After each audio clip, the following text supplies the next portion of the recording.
City of death. ऐसा माना जाता है कि काशी शिव जी ने बनाई थी। मत्स्य पुराण के हिसाब से शिव जी कहते हैं काशी मेरा राज है और यहाँ जो भी आएगा वो अपने सारे कर्मों से मुक्ति पाएगा। ब्राह्मण, क्षत्रिय, वैश्य, शूद्र, हर जाति और हर रंग का इंसान काशी में एक समान है। लेकिन इस सब के पीछे एक ऐसी कहानी है जिसे शायद कोई नहीं जानता। ये कहानी है ऋषि मार्कंडेय की।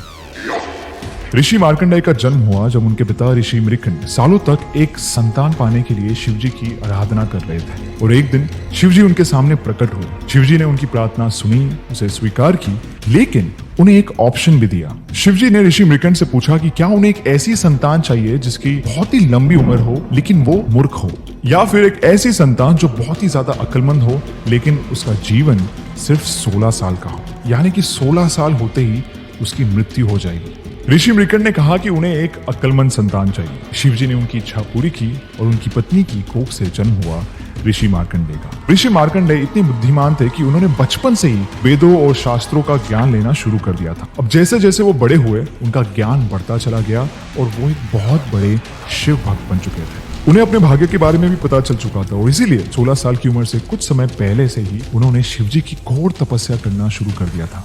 और उनकी निश्चित मृत्यु का दिन आने पर जब यमराज के दूत ऋषि मार्कंडेय को लेने आए तब वो शिवजी के लिंग के साथ तपस्या में मग्न थे। यमदूतों ने अपना पूरा जोर लगाकर उन्हें वहां से ले जाने की कोशिश की, लेकिन एक शिव भक्त की भक्ति के सामने उनका जोर कम पड़ गया और ये देख के यमराज खुद मार्कंडेय के प्राण लेने आए। यमराज से भयभीत होकर ऋषि मार्कंडेय ने शिवलिंग को कस के पकड़ लिया और अपनी जान को बख्श दिए जाने की प्रार्थना की।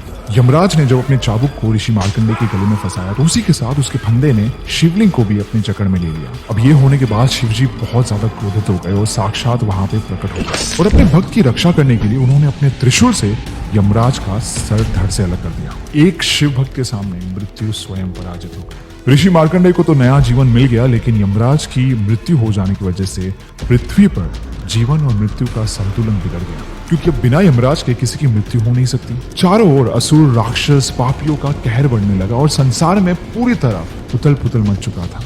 और इस वजह से सारे देवताओं ने मिलकर शिवजी से विनती की कि वो यमराज को दोबारा जिंदा कर दें। शिवजी ने उनकी बात मान ली और यमराज को दोबारा जीवित किया, लेकिन 2 शर्तों पर। पहली ये कि वो ऋषि मार्कंडेय का जीवन बख्श देंगे, उन पर कोई हानि नहीं आने देंगे, और दूसरी ये कि उस दिन के बाद से काशी में यमराज और उनके दूतों का प्रवेश करना सख्त मना है। शिवजी ने साक्षात मृत्यु को काशी में प्रवेश करने से मना कर दिया था, जिसकी वजह से जो भी काशी में अपनी देह त्यागता उनकी आत्मा यमलोक में नहीं जा सकती, जिससे उनका जो जीवन और मृत्यु का चक्र है वो वहीं पे खत्म हो जाता है और उन्हें मोक्ष प्राप्त हो जाता है।